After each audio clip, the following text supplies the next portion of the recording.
Aiskrim perisa jagung, gebu, manis berlemak. Caranya simple saja. Dalam periuk, masukkan 1 tin susu pekat manis, 1 tin susu cair, 4 tin air, sukat guna tin susu ya.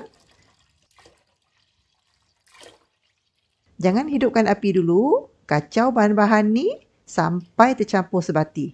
Selepas itu, baru hidupkan api. Masak atas api sederhana. Kacau sekali-sekala hingga susu panas atau beruap. Masukkan pula secupik garam dan 1 sudu kecil esen vanila. Kacau lagi sampai susu mendidih.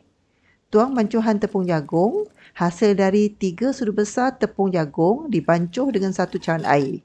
Kacau dan biarkan mendidih sekali lagi. Last sekali, perisa 200 gram kodial jagung. Kacau rata. Dah rata, tutup api dan rehatkan sampai sejuk. Dah sejuk, bolehlah tuang ke dalam plastik. Kali ni saya guna plastik ziplock. Saiznya 5cm x 15cm. Pakai plastik ziplock senang dan cepat. Isikan ke dalam plastik, satu plastik ni boleh isi 100 ml. Masukkan hampir penuh dan zip. Sudah selesai, bekukan dalam peci sejuk semalaman. Siap! Senang tak senang? Aiskrim apa lagi yang sedap? Sila komen.